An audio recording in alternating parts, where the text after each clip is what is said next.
आज आम यही भिडियो जानिबा यूपीआई पेमेंट सह जोड़ी है नुआ नियम क्यों नुआ नियम यूपीआई पेमेंट उपरे लागू करा जाइछि।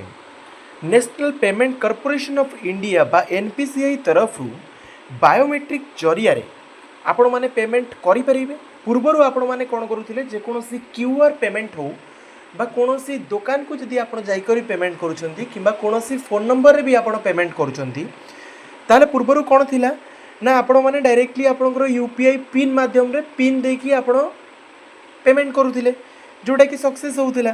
बर्तमान ताहा कौन कर दि जाइए किसी आप तो ऑलरेडी एटा लागू हो गला। बाकी जो गुड़क मेजर आप जमती कि फोन पे होगला गूगल पे होगला आपणकर भीम यूपीआई होगला से लागू करा जाए आउ यह लागू करा जिबा पाई भी बहुत जल्दी विज्ञप्ति भी प्रकाश पाइब। आपण गोटे पेमेंट करुँच क्यूआर कोड पेमेंट कले अमाउंट लिखिले कन्फर्म मारिले आपण बायोमेट्रिक बा आपणकर फेस हो कि सहित आपणकर फिंगरप्रिंट हो आपण सेटा को ही देकी डायरेक्टली पेमेंट करि परिबे।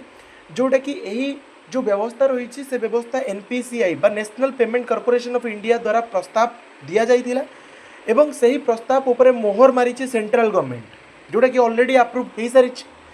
यही जो सिस्टम है ताहा उपरे आपणक मतामत कौन एगुड़िक सुरक्षित कि सुरक्षित नुहे निहाती भावे कमेंट सेक्शन में कमेंट करेंगे। जदि चैनल को नुआ चैनल को एपर्यंत सब्सक्राइब करना छोटिया रिक्वेस्ट रही चैनल टी सब्सक्राइब करने सहित पाखे बेल आइकन थी क्लिक कर ऑल उपर क्लिक करने को कदापि भूलें कहीं एमती इनफॉर्मेटिव वीडियोज यही चैनल सर्वप्रथम पोस्ट होता है। एंड जिते पार्छ से मात्रा रे भिडियोटी को निज सांग मान शेयर कर दियो जमीक समस्त पाखक इनफॉरमेशन पहुँची जाओ। ये वीडियो को एंड करवा। Thank you all for watching this.